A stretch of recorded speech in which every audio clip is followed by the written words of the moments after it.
The ground shook when they walked, not from an earthquake, from them. Their footsteps sent tremors through the earth, the way a collapsing wall sends dust through a room. Sudden, unavoidable, impossible to ignore. People stopped what they were doing. Children looked up. Animals went still, not out of respect, out of instinct. The Quran describes them in a single ayah that stops you cold if you actually sit with it. The like of whom had never been created in the land.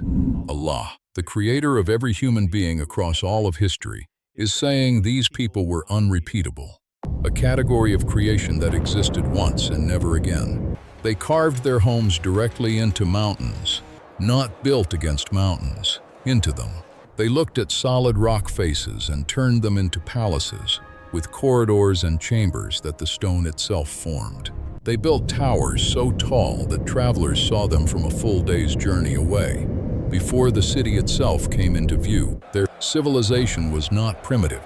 It was not a collection of tents and campfires. It was an empire, organized, powerful, architecturally advanced beyond anything their world had produced before, and they were physically unlike anything this earth had ever seen. This was Aad, the mightiest nation that ever lived. And one morning, Allah sent a wind, 8 days, 7 nights, and every single one of them was gone, not defeated in war, not scattered across the earth, not enslaved by a stronger army, gone completely, as if the ground had simply swallowed them whole. But here is the part that changes everything. Here is the part that most people, in every version of this story, skip past because they are rushing toward the destruction.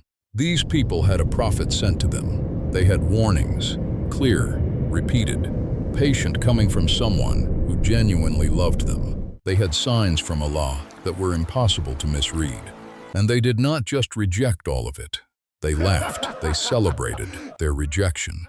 So the real question is not how Allah destroyed the people of Aad. The real question is, what makes an entire civilization so completely sealed off from truth that they can watch warning after warning arrive at their door and still choose destruction over one moment of humility? And the more important question, why does that feel so close to home? Assalamu alaikum. This is the story of Aad. And before this video ends, you are going to see yourself somewhere in it.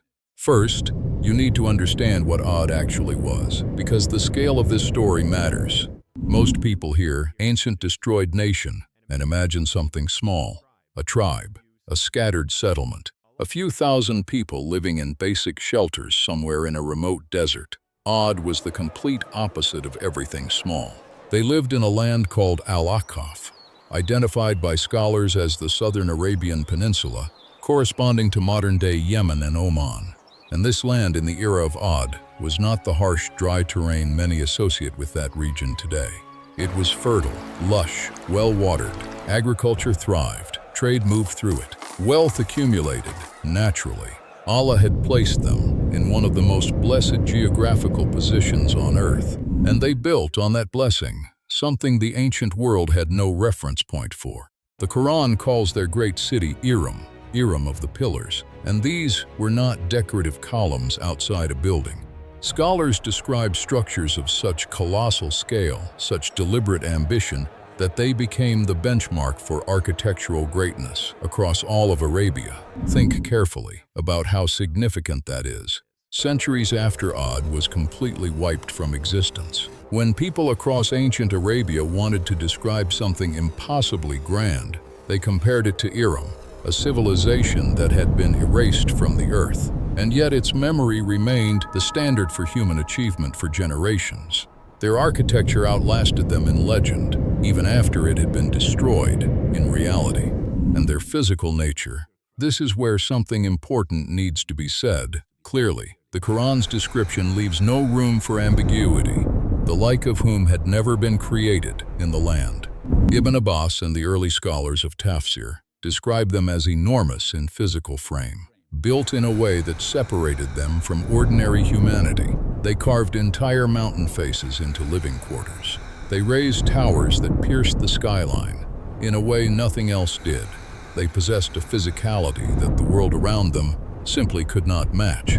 Allah had given them a land beyond comparison, a civilization beyond comparison, a physical existence beyond comparison. And then he sent them a prophet because throughout all of history, the greater the gift, the greater the test that accompanies it. And Aad had stopped seeing their gifts as gifts a long time ago. His name was Hud, alayhi salam, and before a single word of prophethood passed his lips, they trusted him. He was not a stranger arriving from another tribe with foreign customs and an unfamiliar accent. He was born among them. He grew up in their homes. He knew their families, their history, their disputes, their dreams. He had walked their markets as one of them since childhood. Before revelation came to him, they considered him among the wisest of their generation. The Quran records that they themselves acknowledged, "You were our hope before this." He was the golden son of the tribe, the one they expected to lead them forward. This is the detail that makes everything that follows so devastating. When a stranger challenges everything you believe, rejection is effortless. You simply say, "He does not know us. He does not understand our ways." But when someone you watched grow up, someone whose judgment you once relied on, someone who was supposed to carry your legacy forward stands in front of you and says, "Everything we are living is wrong," that demands something more than dismissal.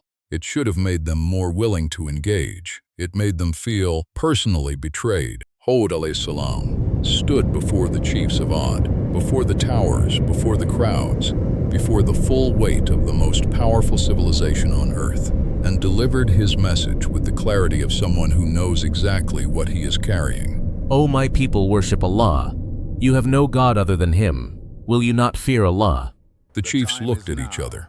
These were the tallest, the strongest, the wealthiest, the ones whose approval determined what was acceptable in this civilization and what was not. Their towers cast the longest shadows. Their word was the final word. And here was Hud, one of their own, asking them to bow before a Lord they could not see, to place something above themselves, to admit publicly, before their people, that they were not the highest authority in their world. Their answer came without hesitation. "We see you in foolishness, Hud, and we think you are a liar." Not. Bring us evidence and we will consider it. Not. Explain your reasoning. Not even a real question, just contempt. Delivered cleanly, the way powerful people have always responded to truth that threatens their position. This is how arrogance protects itself. Not with logic, with dismissal. Because genuine engagement creates the possibility of being wrong. And these were people who had lived their entire lives without ever being forced to consider that they might be wrong about anything at all. But Hud, alayhi salam, did not leave. O my people, there is no foolishness in me. I am a messenger from the Lord of the worlds. I convey to you the messages of my Lord, and I am to you a trustworthy advisor. Trustworthy advisor, not your judge. Not the man who wants to dismantle your civilization. Not someone after power, your well-wisher. The one who knows what is coming and is desperate for you to turn before it arrives. He came back the next day, and the week after, and the month after that, standing in their markets while they exchanged knowing glances, returning to their gatherings, while they smiled the comfortable smile of men who had never needed to take anyone seriously, walking their streets while voices called after him, and not with respect. And every single time, he reminded them of the same thing they kept refusing to hear. Remember when He made you successors after the people of Nuh, and increased you in stature, so remember the favors of Allah that you might succeed. Your height, who gave you that? Your strength, who designed it? This land under your feet, the rain that fills your rivers, the intelligence that built your towers, your children, your health, your ability to stand here and argue with the prophet of Allah. Did any of this originate with you? Did you design your own lungs? Did you choose the era you were born into? Did you negotiate the terms of your own existence? You are proud of what you carry, but you did not create what you carry. You were given it, all of it, every single piece. And a gift taken for granted long enough stops feeling like a gift and starts feeling like something you were always supposed to have. That is the beginning of the disease. And in Aad, the disease had been growing for a very long time. Then the chiefs made a move that would accelerate everything toward its end. They noticed something that quietly frightened them. The poor were starting to listen to Hod, not the chiefs, not the powerful. The ones at the base of the towers, the servants, the laborers, the ones whose backs had built this civilization without ever owning a piece of it. They were hearing Hod speak of a Lord who saw them, who valued them not because of their size or their wealth or their status, but simply because he had created them. And something was shifting in their eyes, a quiet dignity that had not been there before. The chiefs understood immediately what that shift meant. If the people believed in a God above the chiefs, then the chiefs were no longer the ultimate authority in their world. Their power rested on one thing, the belief that there was no higher court of appeal, no one to go to above them, no standard beyond their own word. Hud was threatening that foundation, so they did what the powerful have always done. When truth begins to spread among those they depend on for control, they launched a campaign, not a debate, a campaign. He wants to take your power. He wants to weaken everything we have built together. He is not a prophet of God.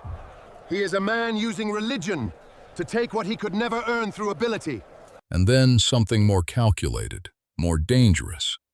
We only say that some of our gods have afflicted him with evil. They told a prophet of Allah that the very idols he was warning them against had cursed his mind, that his prophethood was not divine inspiration, but divine punishment, that approaching him carried spiritual risk. This was not just rejection. This was a strategy designed to make truth radioactive, to ensure that even people who felt something in Hud's words would be too afraid of social and spiritual consequences to act on what they felt.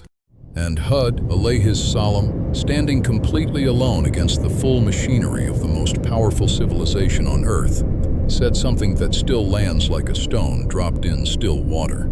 Indeed, I call Allah to witness, and you witness, that I am free from what you associate with Allah. So plot against me all together, then do not give me respite. All of you, together, right now, do your absolute worst, because I have Allah as my witness. And that alone is sufficient against everything you can bring. But they had stopped truly listening long before this moment. And so Allah began speaking in a language that empires understand better than words. The rain stopped, not gradually, not in a way that could be easily explained away. The sky simply closed in a civilization built entirely on agriculture, in a land whose fertility was the foundation of everything they had built. The rain stopped, crops failed one season, then another, then another. The rivers began to recede. The wells dropped lower each passing month. The animals thinned visibly. Children looked at plates that were no longer full. And across the land of Ad, the question hung in the air that everyone felt, but no one in power wanted to answer: this connected. Hud, alayhis salam, stood before them one more time. One final, open door. Ask forgiveness of your Lord, and then repent to him. He will send the sky upon you in showers and add strength to your strength, and do not turn away as criminals. After everything, after every rejection, every campaign against him, every public humiliation, every year of being called a liar and a madman, the door was still open. That is the mercy embedded in this story that almost no one talks about. Allah had not closed the door. Hud had not given up. The path back was still clear, still lit, still completely accessible. All Ad needed was one genuine moment, one real turning, one honest admission. Ya Allah, we were wrong. We forgot you. We let what you gave us blind us to the fact that you gave it. Forgive us. That is all, they answered. It does not matter to us whether you advise or do not advise. This is nothing but the customs of the ancients can, and we are not going to be punished. It does not matter. Not we disagree with your evidence. Not we have doubts. Not even. Leave us alone. Complete indifference. They had crossed a line that most people do not notice until it is irretrievably behind them. The line where truth stops landing with any weight, where a drought is simply weather, where a prophet is simply noise, where you have said no to enough warnings, that the no has stopped being a decision and become a reflex. and we are not going to be punished. And with those words, every gate of divine mercy quietly, permanently, irrevocably closed, but they did not feel the gates close. They were looking at the horizon. The clouds appeared, dark, heavy, moving toward their valley with a speed and a direction that felt, if you had been paying attention, almost deliberate. And the people of Aad, still armored completely in their pride, looked at those clouds and felt something they had not felt in a long time: relief. This is a cloud bringing us rain, the drought ending, the sky finally answering, everything about to return to normal. Perhaps some of them called out to each other. Perhaps children ran to watch the clouds come in. Perhaps the chiefs nodded at each other with the satisfied expression of men who had been right all along, that no punishment was coming, that Hud was simply wrong. The Quran records what those clouds actually carried, in words that make the air around you feel different when you read them. Rather, it is what you were impatient for, a wind carrying a painful punishment, destroying everything by the command of its Lord. 8 days, 7 nights. The Quran describes it as a screaming wind, not a powerful storm, not a gale you board your windows against and wait out. A wind that screamed, continuous, relentless, violent, like a verdict being read aloud across the face of the earth, with no pauses and no mercy. It would make people look like the trunks of hollow palm trees, the mightiest bodies ever created, left hollow, emptied of everything that had once made them proud, scattered across the landscape of what had been their empire, like debris after something that knew exactly what it was doing.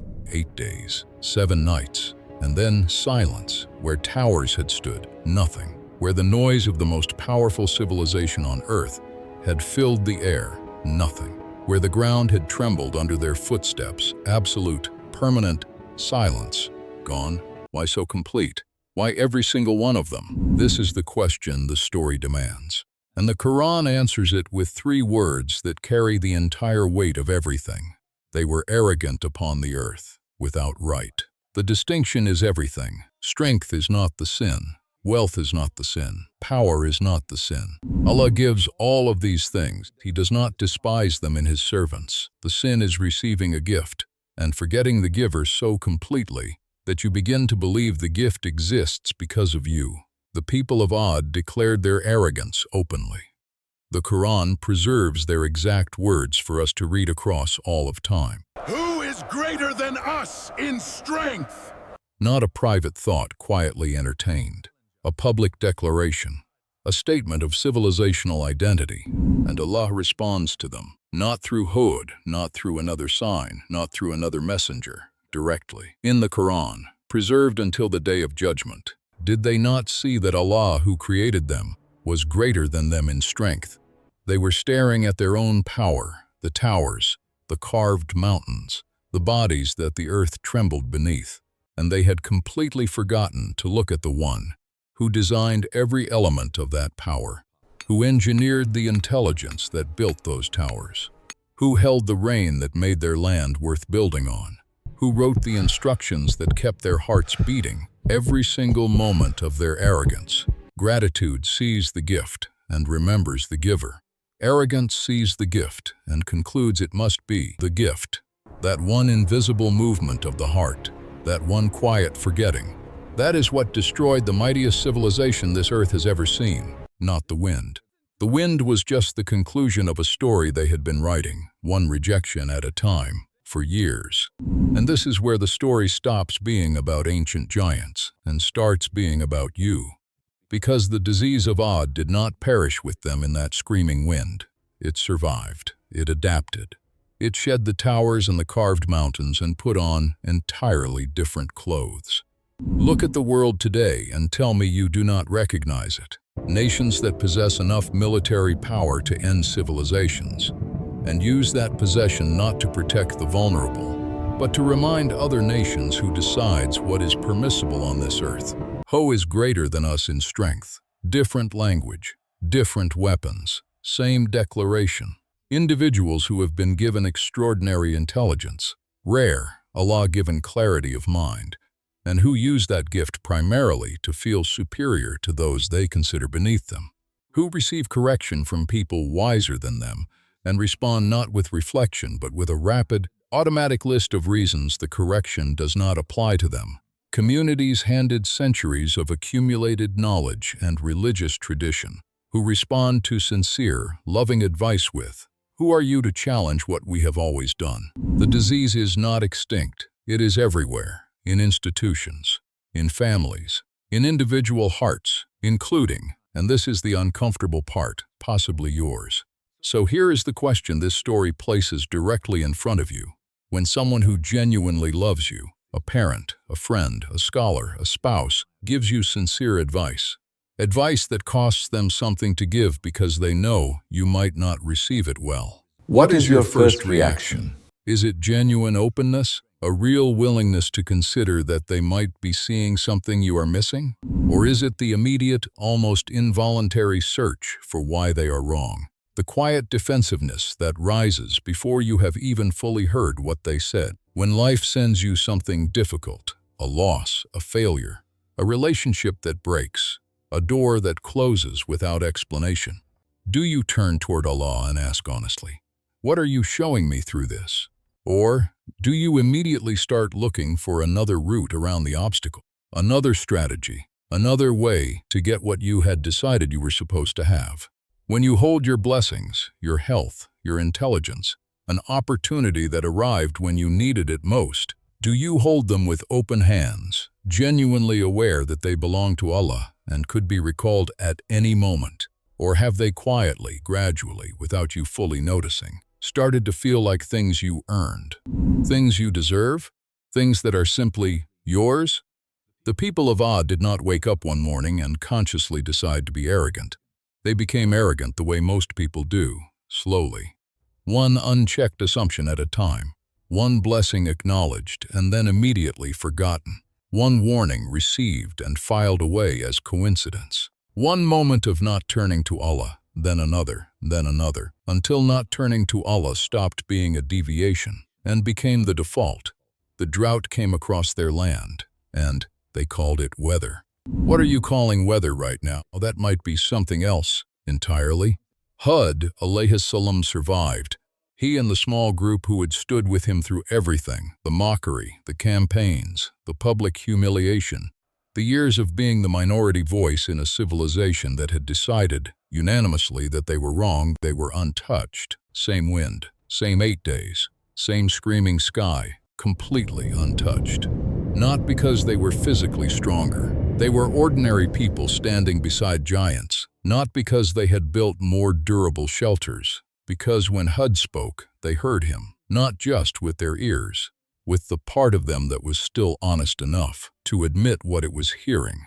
When the drought came, they turned toward Allah, not toward their own plans and strategies and alternative explanations. When an entire civilization made mockery the comfortable, socially safe choice, they chose truth anyway, at personal cost, against the current of everything around them. Same storm, same sky, same 8 days, 7 nights. 2 completely different outcomes, determined entirely by what lived inside the chest. After the silence settled, after the screaming wind had said everything it had been sent to say, Hud, alayhis salam, stood at the edge of what had been the greatest civilization the earth had ever produced. No celebration, no vindication, no satisfaction. The Quran records only what he said, and it carries grief in every word. O my people, I have conveyed to you the message of my Lord, and I advised you, but you do not like advisers. A man who had spent years trying to love a people into safety, standing over the ruins of their choice, every tower that had fallen could still be standing, full of families who had chosen differently. Every life taken by that screaming wind could have been a life still here, still breathing, still with time to turn. They chose otherwise, slowly, deliberately, one rejection at a time. And Allah, after exhausting every mercy, every warning, every open door, every patient return of a prophet who had every human reason to give up and walk away, let them have the choice they kept making. So, what does Aad leave you with? Not fear of wind, not nightmares about punishment, an understanding, a clear, grounded, deeply important understanding. Allah is patient in a way that should bring you to your knees with gratitude. He sends prophets and losses and droughts and people who love you enough to tell you things you do not want to hear, because he is trying, actively, continuously, personally, to bring you back before the door closes. And the door eventually closes, not because Allah stops being merciful, but because a heart that has hardened itself completely, that has said it does not matter enough times, to enough warnings across enough years, reaches a point where even mercy cannot find a way in. The people of Aad reached that point, and they did not even feel it happen. The only question that matters is where your heart is right now. Today, in your actual life, is it still soft enough to hear something difficult and stay in the room with it? Is there still humility somewhere underneath whatever strength you have been given? Is there still a part of you that turns toward Allah when life shakes you, before turning toward your own plans? If yes, you are not Aad, and if you are not completely sure, then this story reaching you today is not coincidence. Hear it. Let it reach the part of you that you usually keep protected, before the clouds appear on your horizon, and you mistake them for rain. May Allah protect us from the arrogance that blinds a person to their own condition. May Allah keep our hearts soft enough to receive truth, especially when it arrives at an inconvenient moment. May Allah make us people who look at every blessing and remember, before anything else, who it came from. Ameen. If this story moved something in you, share it with one person today. Not for the numbers, because someone you know is quietly living the arrogance of Aad right now. And they need to hear what happened to the people who thought they were untouchable. Jazakallah khair.